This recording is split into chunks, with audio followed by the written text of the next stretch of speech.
And Nick Cage goes, "How absurd." Yeah. Like, listen, dude, that's bullshit, and you're bullshit.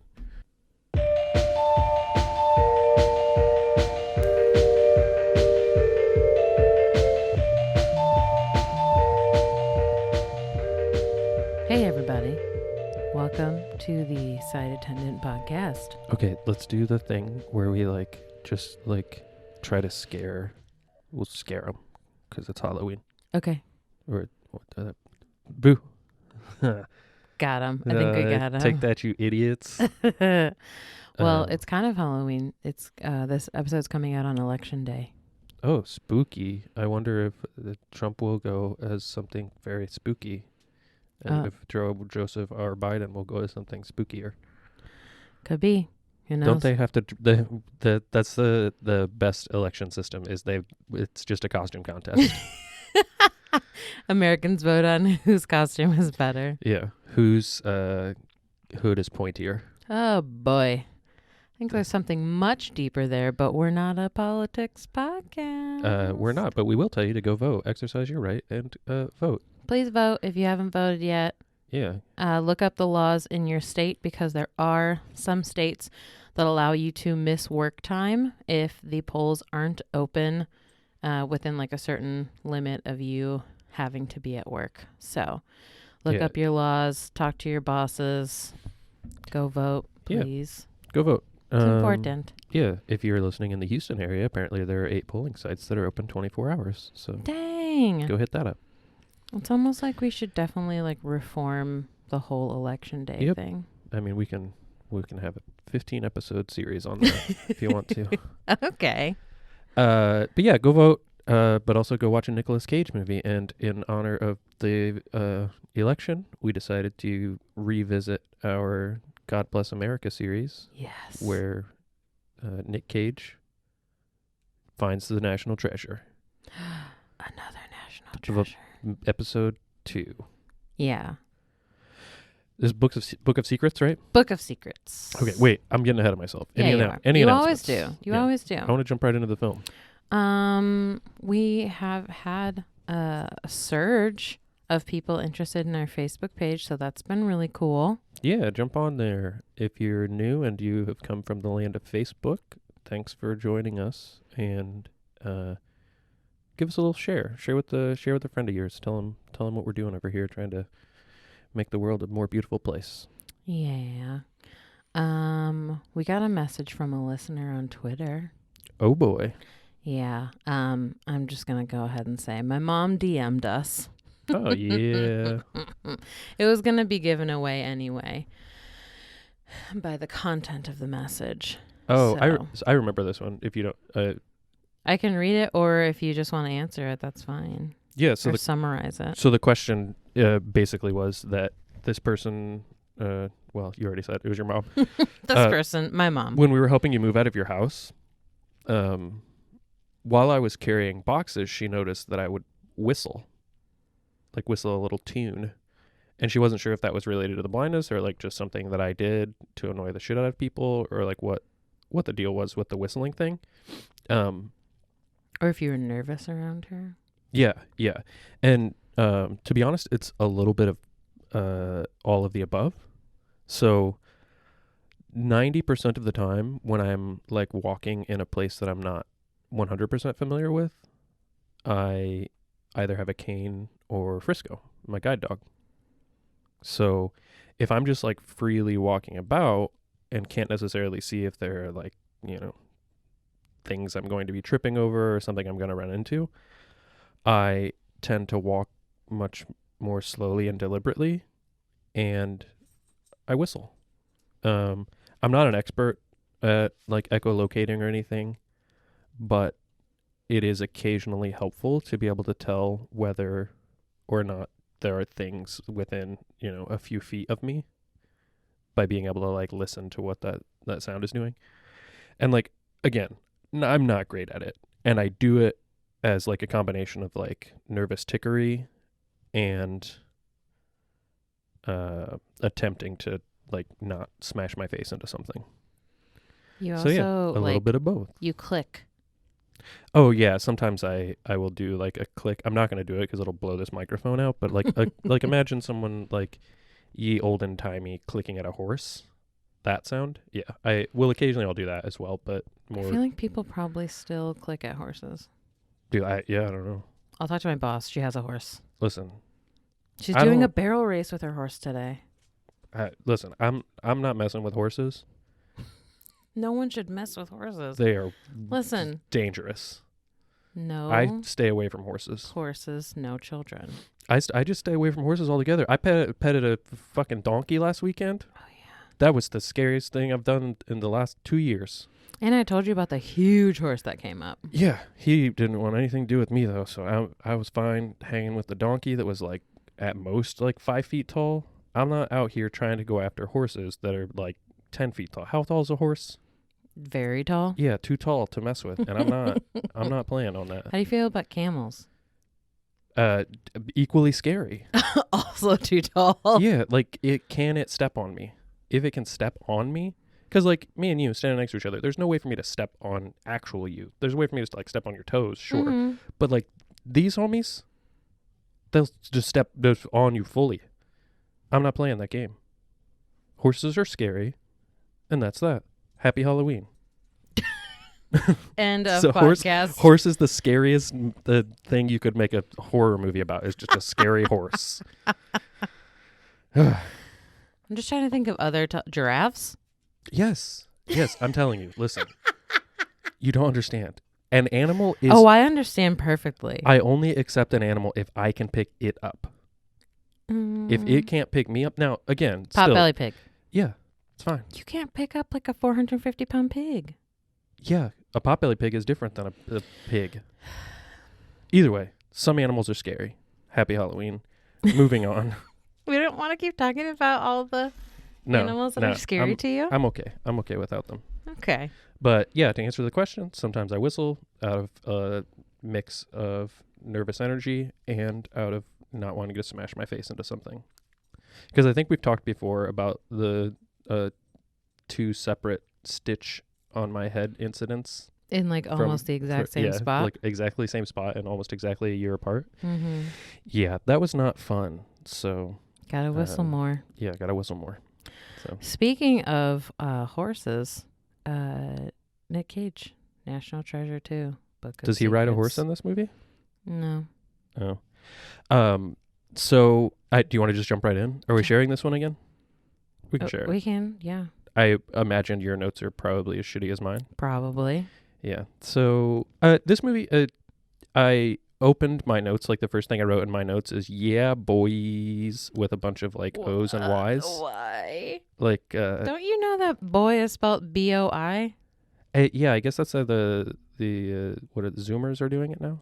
Yeah, I was a director of a summer camp for very young kids last summer, the summer before Corona happened. Mm-hmm.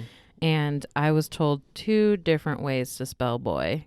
Okay. B-O-I Mm-hmm. and B-O-I-Y-E. Don't like that second one at all. So anyway, the gender inclusive one is B-O-I. Okay, that's really weird. Either way, Wow. the reason I wrote the "yeah boy" thing All lives is matter, Jordan it's- over here. nope, definitely not that. That is not me, and nor will it ever be. And if you say all lives matter, you're probably dumb. There you go. Boom. Just alienating more of our viewers. I will gladly alienate those shitbags. So there you go. Enjoy. Continue listening if you think that that's an appropriate response to a group of clearly discriminated against people trying to advocate. Yeah, boys. So anyway, I wrote yeah boys. This movie's audio described. I was just super pumped to be watching an audio described movie again, because we hit a pretty long stretch of Nick Cage movies that were not audio described. Mm-hmm. So I'm just thrilled to be back in the land of audio description. Can we give Disney Plus yet another shout out? Yeah, tip of the cap, nod of the hat, whatever it is, waggle of the finger. You get them all. So you know how You're the best. I get those alerts, Google alerts for Nick Cage. Mm-hmm. So if Disney Plus does want Ghost Rider to stay PG-13 and they don't import it into Disney Plus, then it's not going to be audio described. Right. And that's what I was. So I do wonder that with a lot of these movies is, so like take, let's go for example with what Nick Cage, it's a random Nick Cage movie. Lord of War. Lord of War as an example. I would imagine that there is a version of it out in the world somewhere with audio description. Now, it's a matter of cracking the code as to why that version has not made its way to any streaming service. Mm-hmm. So, my understanding is almost every movie that gets a national movie theater release has audio description. Mm-hmm. And a lot of those movies, as they make it to streaming services, just lose that track. And I don't know if it's a contract issue or what it is, but it's a huge misstep, and it really sucks really often. Yeah. But moral of the story is, really hope that they decide to start bringing PG-13 stuff to Disney Plus, because that would just broaden the amount of content that I'm able to experience with AD, because they seem to be leading the charge on AD stuff. Mm-hmm. But okay, yeah. So back to this movie here. I didn't notice. So as a comparison to the last one, the audio description in the previous one had a lot of like fairly repetitive stuff, like a cobwebbed cabinet, a cobwebbed door, a bespectacled man, that kind of stuff. Mm-hmm. Like they use the same phrasing over and over again. Guess who joined us on the table? Did Henry just jump onto the table? Henry just fully from the floor jumped onto the table. What a maniac. Hi, Henry. Thank you for helping me take notes. So, So the audio description. Was it a different voice this time? Because I think the first one was like a British dude. Was this a woman? I think so. I can't remember. See, that's the thing. And that's like, I guess the really interesting thing is like, it becomes such a background thing that you don't really like hear or feel or pay attention to that voice at all. It's just there. So I don't know. This He's being such a boy. he is. Stop hitting my microphone. Can you stop just like drumming on your mic over there, Jordan? So yeah, the voice, I honestly don't remember what it was, and that's like really good audio description integration is when you're not even noticing it's there. It just kind of carries the story along with you, and I think that's the best thing. But yes, I think it was a female voice this time. So yeah, excellent. But yeah, so this thing opens up very directly with just Abraham Lincoln being straight up murdered. Yeah. So I don't know if that's a spoiler for anyone, but Abraham Lincoln was assassinated. Yeah. So he is shot by John Wilkes Booth, and then John Wilkes Booth like jumps out of the little balcony thing, which this is like the historically accurate version, and says "Sic semper tyrannis," right? And then runs off. And then we cut to Nick Cage's great-great-grandpa looking at some book with a dude in a bar. Yeah? Yeah. So he's like deciphering something in the book. And then something happens and someone runs in and yells that Abe Lincoln was murdered or whatever. And there's a scuffle and a bunch of the pages get thrown in a fire. The great-great-grandfather throws them in the fire. Yeah. And he says like his dying words to his son who's there. And then cut to modern day. Yeah? Where, again, we get, it's Goofy sidekick with this fancy sports car. He don't drive it good. Which is how the first film ended, was him having trouble shifting his car. Is that a Lamborghini? It's a Ferrari, Ferrari. But I don't know what you're doing. What do you mean? It's just a modern day, like Ben and his dad giving a presentation about this. What do you mean? Like, we don't get to Riley yet. Oh, I skipped a chunk? Yeah. Oh, go ahead. You skipped the whole chunk where, like, the whole reason it opens that way. I thought that happened after the Riley thing. Okay, I got mixed up. I'm sorry. So Ben and his dad are giving this presentation from like this account of Ben's grandfather. So Ben's grandfather is the son, obviously. Mm-hmm. Or no, great grandfather. Yeah, so he's the grandson of the kid Yes. that was being portrayed there. So they were basically telling it from like his perspective because the kid was there while this was happening. And they were like giving this presentation to a bunch of people. And after, I think the Riley thing happens and then they come back. And that's when they have the confrontation Right. with Ed Harris. Which is him saying, hey, I've got a page of that book that most of the pages were burned.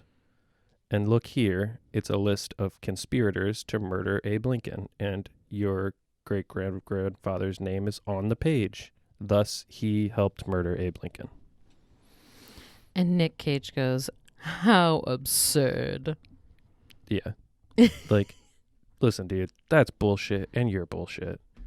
But the crowd, obviously, like, you know, the typical scene when someone says some salacious garbage and the whole crowd is like, oh.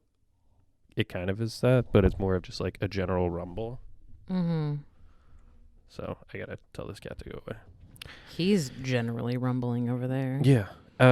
So I mean, the AD kind of covers reasonably well here. In like stage setting, but it doesn't necessarily have to, and that's something that I noticed with like this movie and other movies without AD is like. So here, the way the audio for Nick Cage and his dad is set up, you can tell they're on a stage speaking into microphones. Like, that's immediately clear.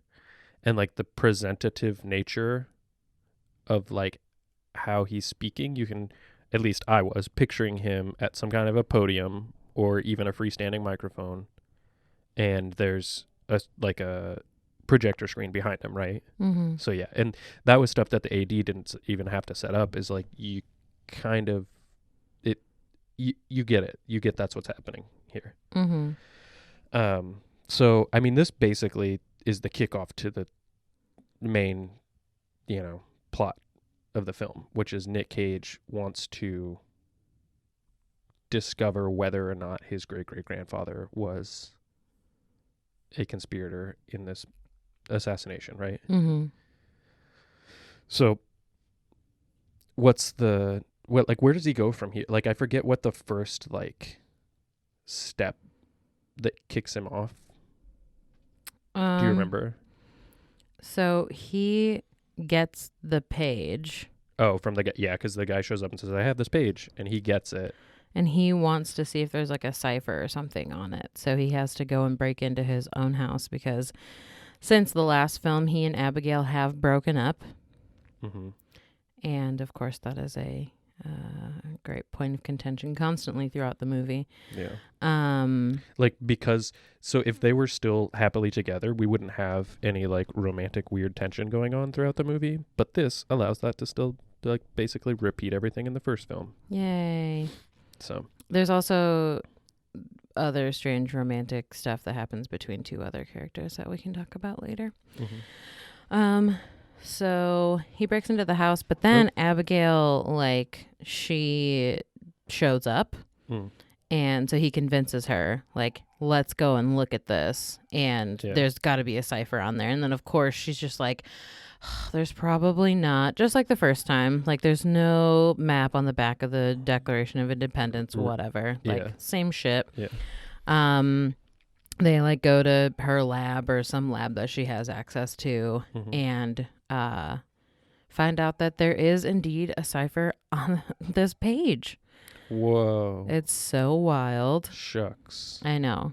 It's crazy. So the guy, I think it's like mildly important to state that the guy she shows back up with, or like when she comes back to her house and Nick Cage is in the house, the guy she shows up with is a guy that like works for the White House, right? Yeah. So he's the dad from Modern Family. yeah. Mhm. What's his name? Phil? I don't fucking know. Either way, yeah, the dad from Modern Family. I just know you're super into the mom from Modern Family. Yeah, that's true. Yeah. So, from here, I mean, this just kicks off the big hunt, Mm-hmm. right?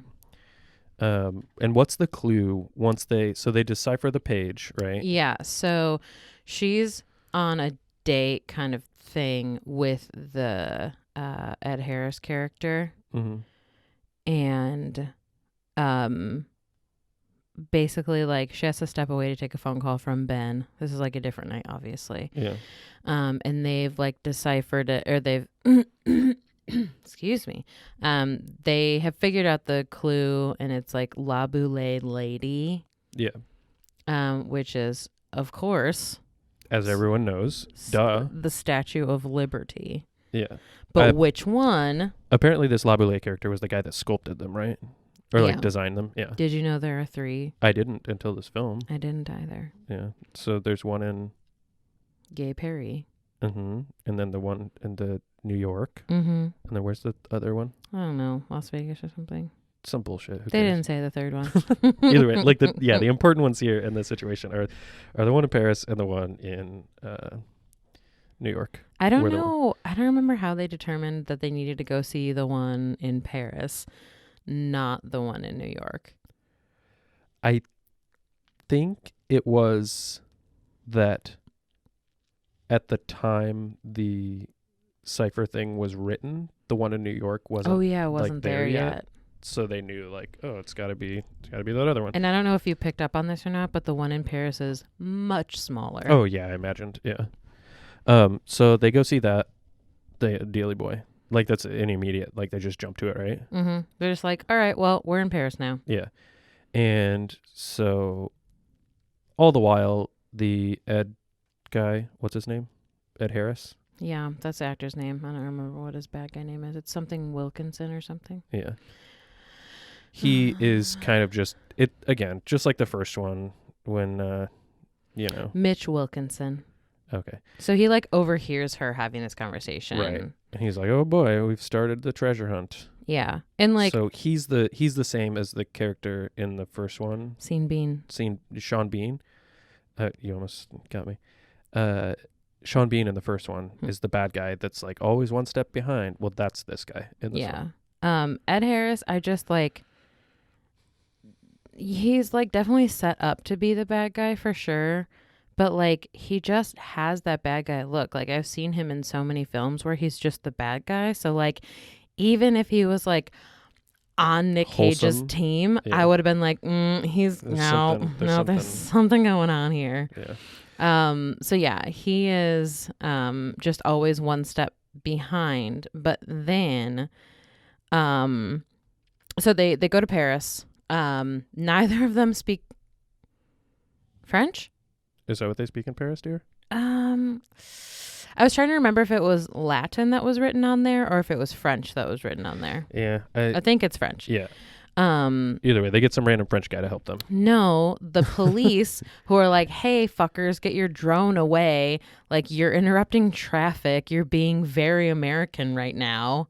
Yeah. And they take a picture. And of course, like, this movie is just like, obviously you have to like suspend your disbelief for a lot of things. Most disbelief. Because there's so many like pictures in this movie taken with like a razor telephone where they're just like, yep, this is perfect. This is a perfect photo.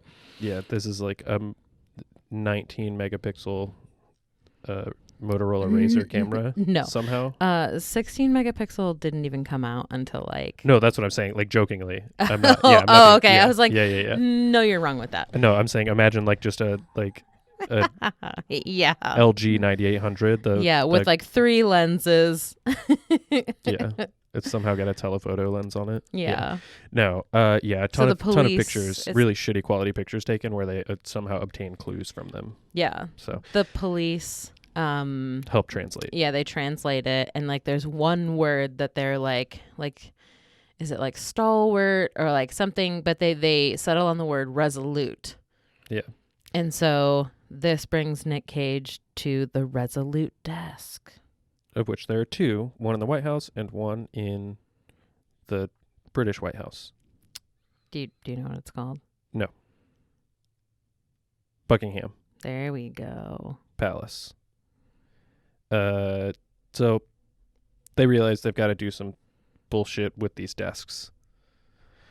And they go to the British one first and do some fancy spy stuff to distract all the guards and shit while Nick Cage goes and plays with the desk for a few minutes. And he uses like the drawers on the desk as like a combination lock. Mm-hmm. And the combination's like a year, like 18 something, 64. I don't remember what. 1772. Yes, that.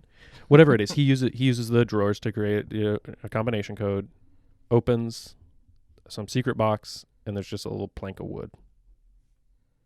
But it's got a bunch of weird script on it and letters and hieroglyphics. Yeah, it's more, they're like photos, like little pictograms. Yeah, little boys. And from there, here we meet Helen Mirren's character, who's apparently Nick Cage's mom. Oh boy, do I have a thing for Helen Mirren. She's a real firecracker. Ooh. And she's like one of the only people in the United States who can like translate, because it's like an old, they just call it like, a Native American language. Yeah. Also, Helen Mirren is a dame, so we should give her the respect that she has earned. Yes, Dame Helen Mirren. Mm-hmm. Yeah.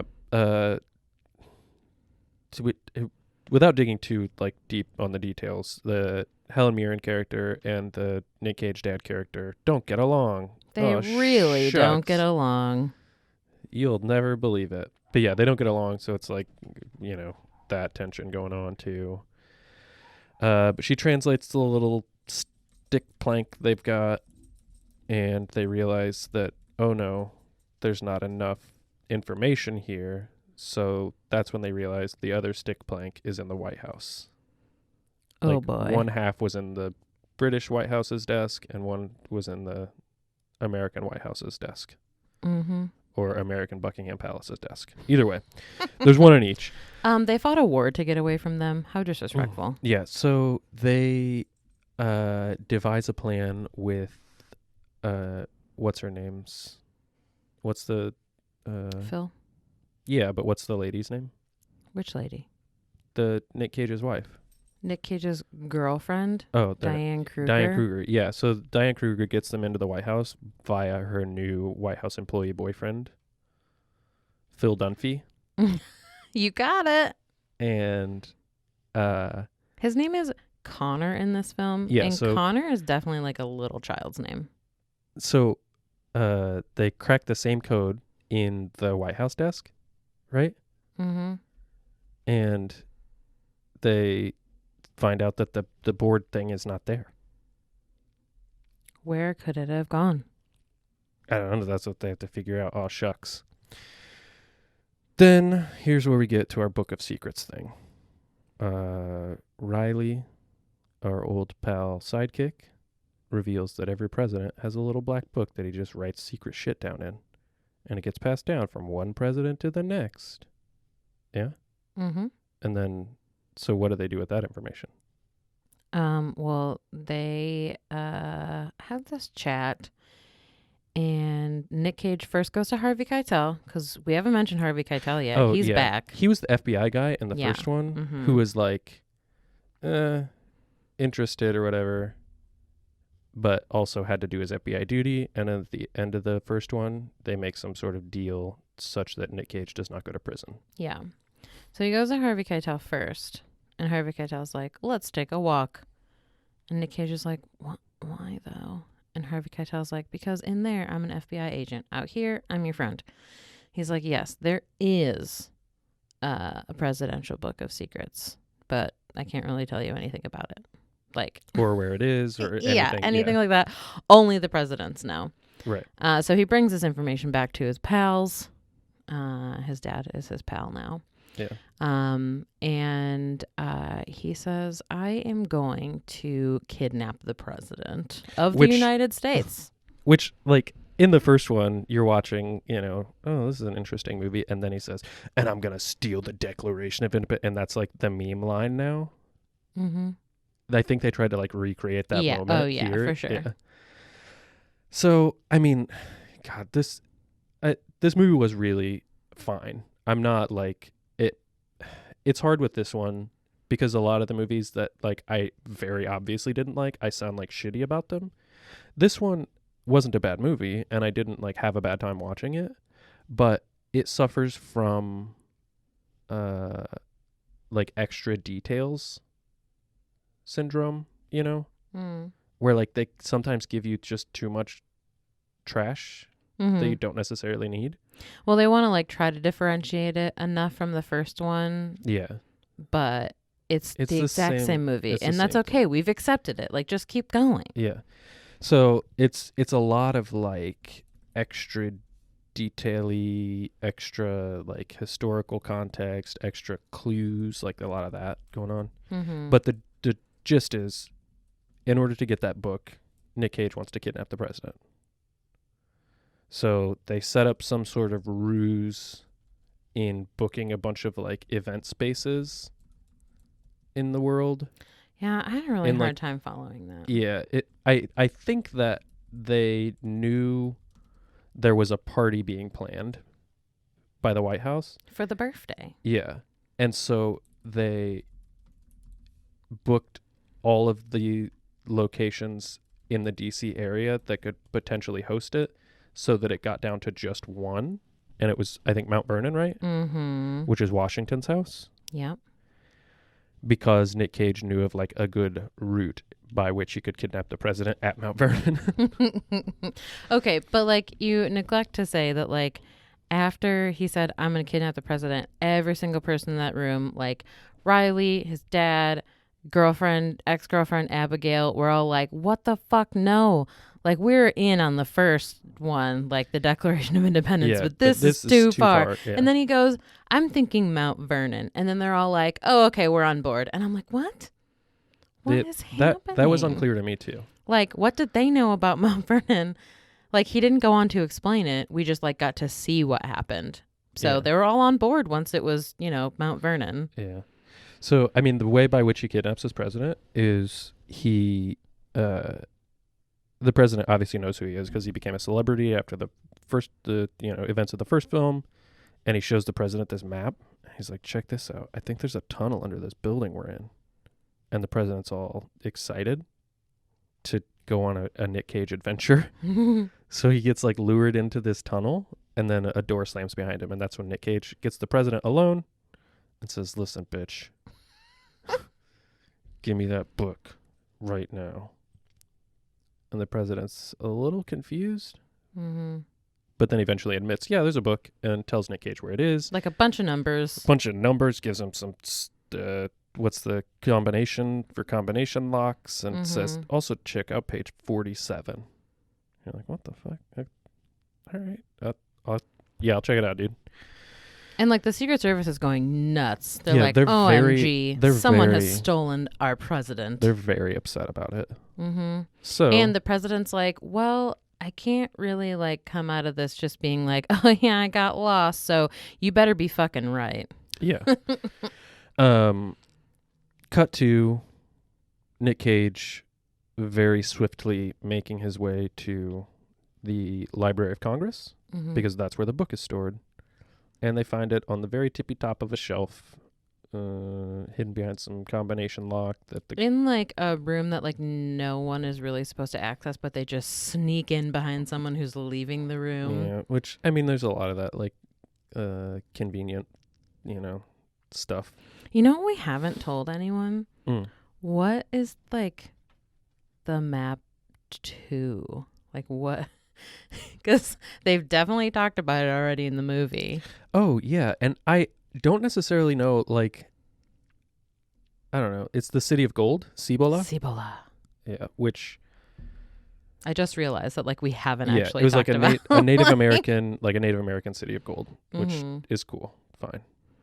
And like his jam isn't to like find the city of gold. It's just to like clear his great great grandfather's name. Right. To confirm that like the only reason his name was in there is because it was part of this treasure hunt to find the thing. Yeah. So we get the president's little magic book, and there's a very detailed description of the board that was found in the desk, right? Mm-hmm. And Nick Cage's mom translates the other half of it. There's like a letter too from Queen Victoria because she had an interest in the Civil War for the Confederacy because it creates more unrest in the newly formed United States. Right, yeah. And so that's why she sent that. Like, she's the one who sent that part to them, to the Confederacy. Oh, she told them about the board thing? Yeah. Because she wanted them to find the City of Gold, to use it to bolster their army. Yeah. Yeah. Which, honestly, like, sowing division amongst your enemies is always, like, a good, like, military strategy. So, I mean, that makes sense, though it's not, like, a historically accurate thing. Like, it might honestly be... I don't necessarily know what the interactions between the Crown and the Confederates were like, but I would imagine that they wanted to, like, honestly keep the war going for as long as possible, because as long as the U.S. is unstable, then their economy is growing stronger than the U.S. economy, right? So either way, here we the gang has pretty much most of the information they need for the next step here. Yeah. And so Ed Harris gets to like stay one step behind because he had attacked Ben's dad a few scenes ago and cloned his cell phone. Yeah. So any like phone calls, any pictures, like go to this cloned cell phone. Right. So he knows to go to Helen Mirren to have it like translated. Right. So he goes to Helen Mirren, and she is not to be fucked with. Yeah. She's her character from Devil Wears Prada. She's not in the Devil Wears Prada. It's the same lady, basically, right? Oh my god. She's the same woman. Oh boy. Who's that boy. lady? Are you kidding me? That older. Who's That's that? Meryl Streep. Yeah, they're the same person. Okay, listen. No. I mean, pretty much. Oh boy. Okay, British Meryl Streep. Okay. Anyway, so Ed Harris goes there to get the translation. And actually, in this case, John Voight, the dad, is one step behind because Ed Harris gets there first because he knows like where they're heading. Yeah. And so Ed Harris is like, oh, well, you got a visitor. Don't tell anyone anything. And he goes and like hides in her like personal bathroom off of her office or whatever. And like she gives John Voight some kind of like coded message that sounds like legit from the translation. Like, oh, yes, this looks like blah, blah, blah. And something about a bird. But it's definitely like a coded message to like give to Ben. Which comes in handy later on. It was basically her saying, hey, I'm in trouble. Hey, I'm in trouble. Meet me at Mount Rushmore. Right. Yeah. Because that's basically what Ed Harris had said. He's like, well, you're coming with me. Yeah. So we find out, hey, the next clue is inside Mount Rushmore, basically, right? Yeah. That's the gist of it. Which there's a lake. Yeah. Which we talked about this while we were watching it. Mount Rushmore, not that impressive looking. I love America. I'm a true patriot, but of the monuments that you can go see, that one's not like super impressive. Do you want to know what other like monument thing that people talk about is not super impressive? Mannequin piss. It's in Belgium. It's a little boy peeing statue. What? You never heard of that? No. It's like one of the 7 wonders of the world. It's like the new 7 wonders, not like the pyramids and like the Abu Simbel or anything like that. But yeah, it's like it was some artist that was like, okay, yeah, like I'll make a statue of your little boy. What is he doing right now? And so that's what he sculpted. And it's just the statue is just so tiny. I don't like it. Yeah, it's in Belgium. It's in Brussels. Oh, well, a very impressive national monument. I don't know. Statue of Liberty? No, that's not that impressive either. Way smaller than you would think. The Devil's Tower in Wyoming. Oh. It's beautiful. I've only seen it on like postcards and stuff. Yeah, it's real cool. You've done a lot of like local travel, like domestic travel, and I've done a lot of international travel. Oh, yeah. I've been to several of the United States. Yeah. And there are really beautiful things in pretty much all of them. Yeah. And if you think that there's a boring state, you're probably wrong. Have you been to Kansas? Only for a second. It's the flattest state I've ever seen in my life, so you need to find something beautiful there for me to Yeah, there's take in. probably something. I mean, I honestly, like, some of the most beautiful sights I've ever seen were in Arkansas. So Oh yeah, you told me it's about not that that. far off. Arkansas, like northwestern Arkansas, is just fucking gorgeous. But back to our Nicky Cage. Is that what this podcast is about? Yeah, so I think so, supposedly. Yeah, I don't know. But they're all. This is basically, honestly, sorry, but this is just a repeat of the "Let's Go Underneath the Church" scene from the first National Treasure. Oh yeah, for sure. It's them going through an intricate, like Indiana Jones-esque maze. Well, first they have to like do something with rocks. Like they have to cover the rocks in water and like find the opening. And Ben has to like put his hand in between these two rocks. And I was like, he's gonna lose his hand. Yeah, like the special sunlight has to shine just perfectly through the water, and as it hits a rock that's wet, it does a thing. Like it's a whole fucking. It's an escape room. They built an escape room. And there's like the scene again, like in the first one, where they have like the stairs crumbling and like you got to jump to catch the thing. Yeah, it's that again. Yeah, it's just modern. Like it's a revamped Indiana Jones. After Crystal Skull didn't work out, they realized they had to abandon that franchise and just continue with another like Indiana Jonesy franchise, right? Mm-hmm. Nick Cage was a good choice. Yeah, it's good. So I mean. We could tick boxes off for every little puzzle that they've got to do, but it's all the greatest hits, you know. Put the thing on the platform as you take away the thing, swing on the rope, slide down the thing, push in the button. Yeah. But in general, same songs we've heard before. And like they have to like push some lever or something to like stop the water. Like to dam up the water so that they can actually get to the entrance of the room. It's very like Legend of Zelda, Ocarina of it's Time, like a 10-minute temple. Yeah, it's like a 10-minute debate about who gets to hold the lever because that person might drown. No. Like, that's completely the wrong. No. That's later. But I mean, we're kind of just skipping through the whole thing, right? Well, there's a part like they actually find. So that part wasn't part of the City of Gold. That was just like the beginning part. Okay. And then they find the City of Gold, like because they have to dam up the water. They find the City of Gold, and like Helen Mirren is like freaking out. She's very like me. She's like, oh my God, like look at these markings, like this can decipher like this language and that language and all of this different stuff. Like she's just geeking out about this stuff. Yeah. And like, of course, and the bad guy's there and everyone's like, and Riley's all about the gold, of course, because he needs another Ferrari. And they're looking, but then like there are these shots that start happening where like the dams are starting to break because they're so old. Yeah. So they have to get out because they're going to drown because the dams are just breaking. And this is where they like get to this like part. Someone's got to hold the thing while the rest of us get out of here, and the person holding the thing. Yeah.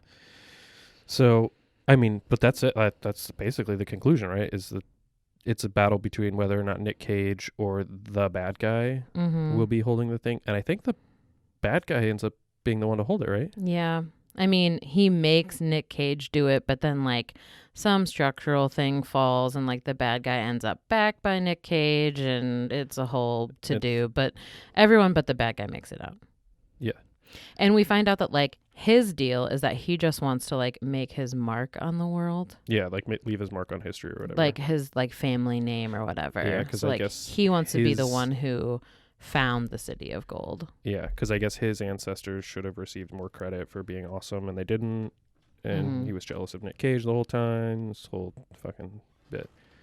But what this does is gives us a yay, Nick Cage and crew found another treasure scene, and they're basically being high-fived by the president, right? Yeah, the president's like, yep, it just seems like I was exploring this room with you and the door just like shut and we couldn't get out. Weird. Yeah, like that's what he publicly states. Like Harvey Keitel before was like, you're not going to get out of this one. Yeah. And we're like, oh no. And then he gets out of it. He did the thing. They got me. But yeah, I mean that's that, right? Yeah, pretty much. Oh, and the last line of the movie is like, "Hey, did you check out what was on page 47?" And Nick Cage was like, "Mm-hmm." And that's what is, I think, the implication to be the third film. Oh, no, it was like someone's name was cleared or something. Oh, was it? Yeah. Did it show that? Yeah, in the paper. It wasn't like a headline, like the front page kind of thing. It was like when you flip the paper over and they're like the side stories. Huh. Yeah. Yeah, see. Well, because Ed Harris had like publicly outed his great-great-grandfather as like a co-conspirator. Right. So okay, yeah. I think, yeah, his name was then like cleared. Okay. Yeah. Well, I mean, either way, I think the rumor currently is that they're going to be making a third one, right? Yeah. So that'll be cool. Yeah. And it'll be audio described, which will be also cool. Yeah. I think you can tell the time that it was made because, you know. Motorola Razr. Motorola Razr. Well, so a while ago when we did the first one, I had no idea that there was already a second one. Do you remember that conversation? Yes, I do. But I assumed, my guess here was 2008. But I went ahead and looked myself because I was looking for something else about this movie. So it's 2007, right? Yeah. Yeah. Not necessarily surprised. I mean, iPhone came out in 2007, and that's when they were released, but they didn't necessarily start showing up very super heavily in movies for another couple years. But that's about the time I would have put it at, so I wasn't too far off. Yeah. What do you rate it? I gave it a 5. Yeah, I gave it a 5.5. So yeah, it's just like it's fine. If you've seen the first one, you've seen the second one. Well, and I think again, with the target audience being 12-year-olds, it's great. That's so crazy. There's another one, awesome, because I the first one's so much fun, and I'm sure that it sparked it's severe interest in history and a lot of young kids, which is awesome. And for them, yeah, a second one's the greatest thing ever. But similar to, for me, as a regular old 30-year-old dude, if I watch Monsters Inc., the first one, I'm like, yeah, it's fine. And a second one comes around, I think I got it. It's just obviously very formulaic, like we talked about earlier. Yeah. London is definitely my favorite city on the planet. And I've never actually been inside of Buckingham Palace. So their depiction. Can you take tours or? Yeah. Oh, I didn't know that. The depictions of that were pretty cool. And Paris is fine. Yeah, I've never traveled truly internationally, and sorry, Canadian friends, but I spent an hour or 3 in Canada once, so I don't necessarily count that. Was it an airport? No. So I guess maybe it was more than 3 hours. I don't know, however long it takes to get from Niagara to Detroit. Because we on our way back went through Canada instead of going through Pennsylvania. Yeah. So however long that takes, but yeah. So the international thing was pretty cool. That is really the only points that it gets because we forgot the other romantic thing. Oh yeah, Harvey Keitel. Parents. Yeah, Harvey Keitel and the. No, John Voight. Oh yeah, John sorry. Voight and Helen. I was like, you're watching a different movie. No, it's the tensiony, flirty the whole time. Yeah, the parents. Oh, and then at the end too, Riley gets hit on by some random girl. Oh yeah, she's actually read his book because the running joke throughout the movie is that he wrote this book. He was at a signing in the beginning of the movie, and no one showed up, or a couple people showed up, and they were like, "Oh, are you Ben Gates?" And he's like, "No, I'm Riley. I'm also I'm the also other helped guy. him find that stuff." Yeah. And like he had sent copies to like Ben's mom and Ben's dad and Ben and Abigail, and like no one had read his book at all. Yeah. And then at the end of the movie, at like Mount Rushmore or something, this woman comes up and is like, "Oh, like you wrote this book," and he's like, "I'm not Ben Gates," and she's like, "No, you're Riley Poole." Like, oh, cool. Someone knows who I am. A lady does. All right. For awards, it got a nomination for the trailer. Mm-hmm. It got an MTV Movie and TV Award nomination for Best Movie.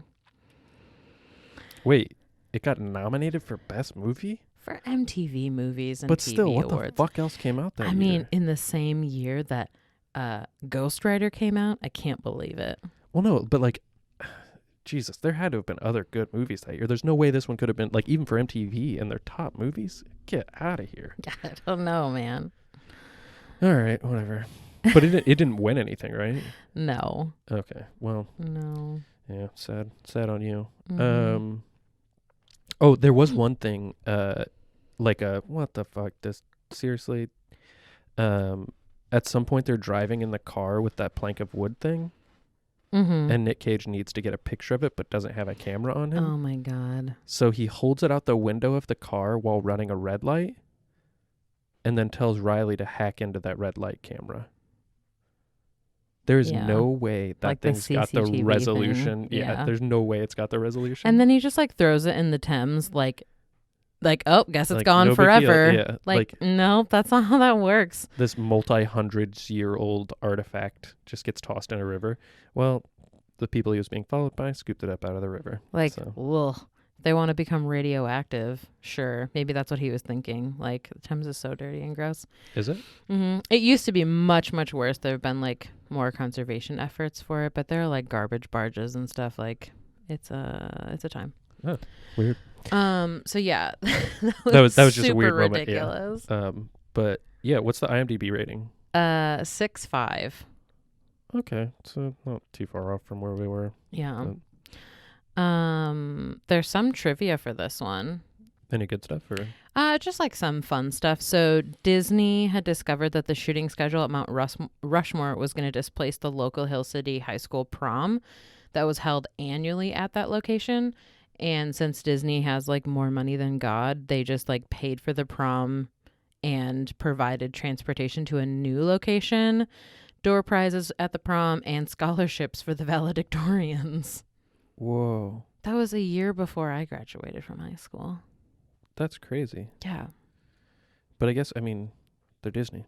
They literally have all the money in the world. That's way cooler than our trivia fact about the 8mm, where the director gave some Batman swag to the neighbors or whatever. Like, it's the same idea, just way bigger. Yeah.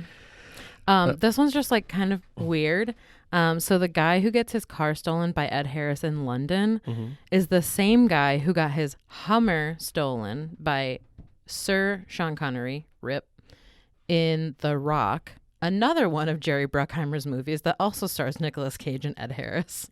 Weird. Yeah. So That's he's cool. the I get my car stolen guy. Mm-hmm. Huh. Oh, yeah, by the way, we're recording this on the day that Sean Connery has died. Yep. Rest in peace. But also he has publicly stated that he thinks it's all right to strike women. So make what you will of that. Mm-hmm. Bit of information. But Bruce Greenwood, the president, has played a president in like 2 other movies, like what? in addition to this one. I think he did a decent job. Yeah. I mean, he's just like President White Guy. Right. Yeah. Like boring. just, yeah. Yeah. Because of her role in The Queen, Dame Helen Mirren was invited to meet Queen Elizabeth II, but couldn't make the meeting because she was in South Dakota filming this movie.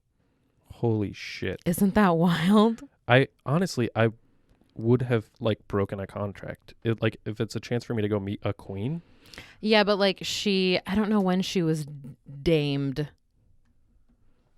Like maybe she just got a meeting later on. Yeah, I guess. What is that called? Like I know the dudes is being knighted. But what is that? I think it's being knighted still. Yeah. Your title is different. but it's still being knighted. Mm-hmm. But Miriam was appointed a dame for services to drama with investiture taking place at Buckingham Palace. When was that? Oh, no, it was in 2003, so she was already a dame. yeah. So she had already technically met the queen, right? Because you meet the queen when you get your title. I believe so, yeah. I don't know. Our international friends help us out and give us harsh criticisms of our lack of knowledge of this sort of thing. Yeah. But. So yeah, that's some trivia about the actual film itself. Mm-hmm. Do you want to talk about some blind stuff? Yeah. Did we have? I guess we answered the question at the beginning. Did you have anything else specifically? We went on that cemetery lantern tour. Oh yeah, there's a weird blind thing with that. So we did a cemetery lantern tour, which is a tour of a cemetery that takes place at night. It's not like a haunted tour or anything. It's just like a historical tour that just happens to take place at night. And I guess there were a couple of mentions of like, oh, this person killed themselves. Well, yeah, not that. People. Well, it's like that's what they do with like ghosties and stuff. What? With like they have to have like some sort of tragic past. Oh, is that typical like ghosting? Yeah. I didn't know that. But yeah, like it wasn't like spooky haunted or anything, but it was a cemetery lantern tour, and the tour guide came up to me when he, like at the beginning, like just before the tour started or whatever, and said, just so you know, there is some rough terrain, but I'm sure it's nothing you haven't encountered before. And like that was a completely acceptable, like, hey, you're blind, here's a warning. It wasn't weird.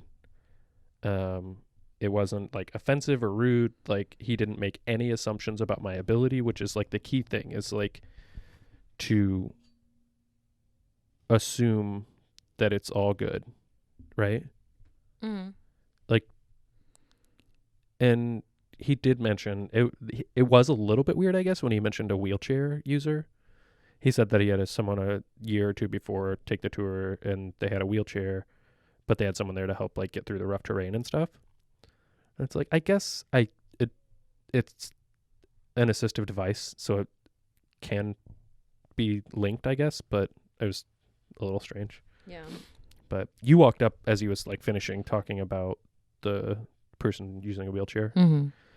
But yeah, it was fine. Yeah. And then a couple times on the tour, like someone like bumped into my cane or whatever. Oh yeah, at one point someone said, "Hey, watch it," to the person they were with. Yeah. And I saw that they were saying, "Hey, watch it," to me. So I was like, what the hell? Like, don't be rude. That's too good. But oh yeah, my goodness. There's a Frisco. There's a boy. Oh yeah, and then we just watched the Borat subsequent movie film. Oh yeah, which had audio description. Watched on Amazon. Yeah, I thought it was great. It just makes me want to go watch the first one because it apparently has audio description as well. Mm-hmm. But I thought the audio description was awesome, and it did a really good job of describing some like gross or like wildly inappropriate stuff. Which you expect with a Borat film. Right, but the audio description like didn't hesitate on like jumping in and describing the weird shit really well. So, yeah, I thought it was good. I don't know where I'd rank it relative to the last one, but it was fun. It was good. Yeah. So I've got a Nick Cage fact for you. What do you have? You know how I told you once upon a time that he had a pet octopus? Mm-hmm. He also, I don't know if he still does, but he has quite the menagerie. Of animals? Yeah. Oh, Jesus. 2 albino king cobras. Oh, yeah, we talked about, or I mentioned that he tried to like write the cobras off on taxes at some point. Maybe. A crocodile. Okay, no. And a shark. I don't know what kind of shark, shit. though. I was going to say, like, some sharks, you can get small, like tiger sharks. Yeah. That's crazy. Yeah. Well, I guess if you got money to burn, go ahead. That's so much money. We've already talked about, like, all of the obscure things that he like basically has a car purchased. museum and a comic book museum. Yeah. And a fossil museum. That's so crazy. And a house that a murderess once lived in museum. Yeah. Although some of those things he does not own anymore. Yeah. Well, do you have any announcements or? No, just share us with your pals. Yeah. Make sure to spread the Um, word. If you're listening, go ahead and tell someone or share one of our Facebook posts or retweet us or. Yeah, that really helps a lot. It's a lot of work. Even between two people, there's one podcast that I listen to, and it's just like a one woman show, and I have no idea how she does it because this is a lot of work between two people. Well, three Yeah. people because we have, our editor. It's a lot of work too. But man, like the just spreading the word and stuff is Yeah, really like helpful. getting that growth has been like a tough thing for us, and Yeah. so if you can give us a hand, help us out, and spread the word, that'd be great. Yeah, we appreciate it. Yeah, we love you all, and we're really glad you're listening, and we hope that if you asked us for some stickers that you've received them. If Mhm. not, harass us, and Yeah. we'll get some out to you. Unfortunately, there's a lot of delays in the mail, I have noticed. Yeah. So I apologize if you have not received your sticker yet. I am only in control of so much. Yeah, and heads up, you should be getting an unattended episode this week as well. I think we're going to shoot for Wednesday with that. Yeah. So enjoy it. We love you. Bye.